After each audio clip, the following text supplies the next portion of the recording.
La commission d'enquête sur l'ingérence étrangère a entamé la deuxième partie de ses travaux cette semaine.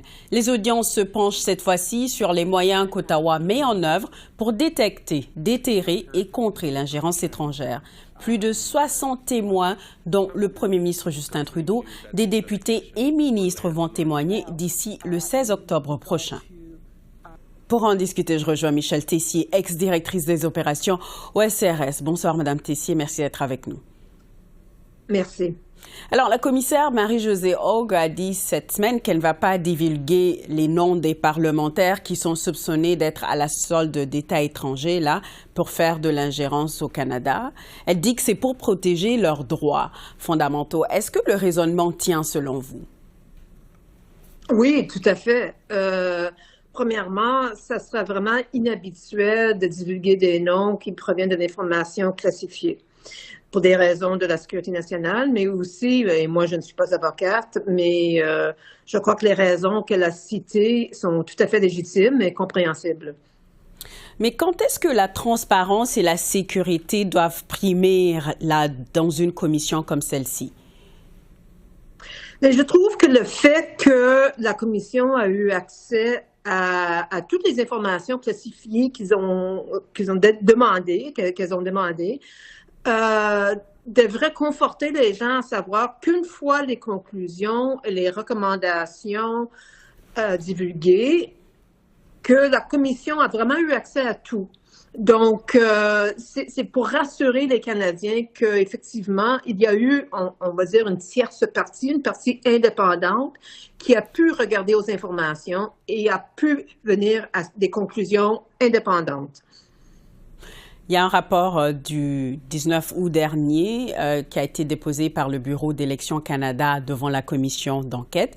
Et ce rapport montre qu'Élections Canada a observé une vaste ingérence étrangère là, dans les élections de la part de la Chine. Mais elle dit que la loi actuelle ne permet pas de porter des accusations. Qu'est-ce que le Canada devrait faire pour pallier à ça?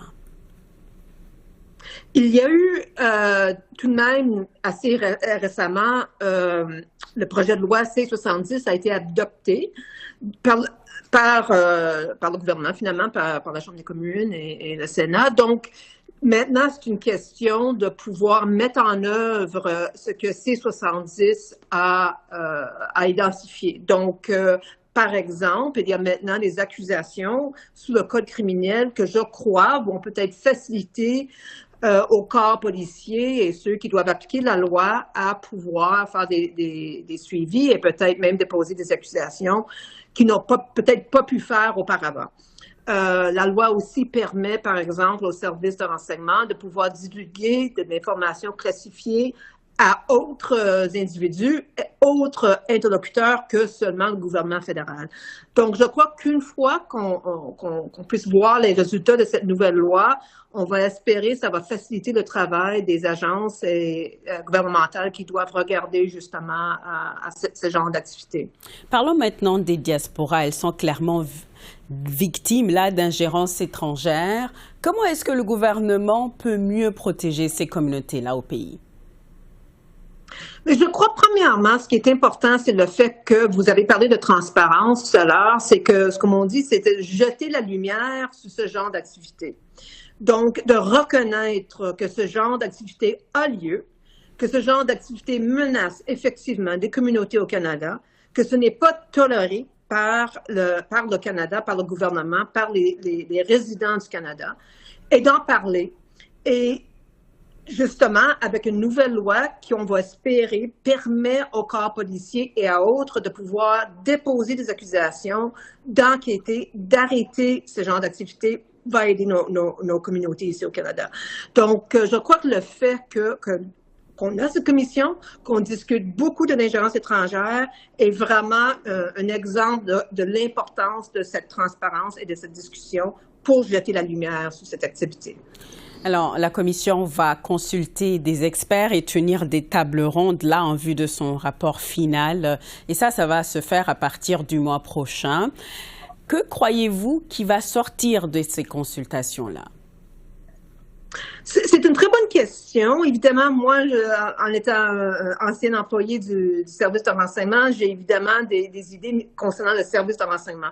Je crois ce qui est important des tables rondes, c'est justement d'aller chercher des experts dans d'autres domaines qui vont avoir des nouvelles perspectives, qui vont voir ça selon leur point de vue, selon leurs connaissances et qui vont, on espère, donner à la Commission beaucoup plus d'idées, d'initiatives, de propositions, de recommandations que les gens qui sont vraiment, si je peux dire, vraiment très près du problème ne verront peut-être pas.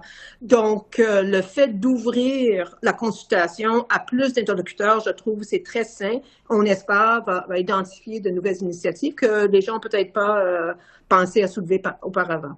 Qu'est-ce que vous allez surveiller au cours des prochaines semaines, là? Je crois que ce qui est important, c'est évidemment, on sera tout intéressé dans la conclusion des recommandations finales de la Commission. Mais je crois que ce qu'on va voir, surtout dans la phase qu'on vient de mentionner, où les gens vont vouloir proposer des solutions, pour moi, c'est ce qui est très important. Évidemment, la Commission continue et doit continuer à regarder les faits et s'assurer de bien comprendre ce qui s'est passé à date. Mais je crois que ce qui est vraiment très important et la phase où la Commission est rendue et où elle va pour trouver des solutions, c'est là-dessus qu'on doit vraiment se concentrer parce que c'est l'avenir. Donc, quel outil qu'on peut mettre en place? Est-ce que c'est suffisant? Comment qu'on peut améliorer le travail à l'intérieur du gouvernement et finalement protéger nos résidents ici au Canada? Michèle Tessier, merci beaucoup.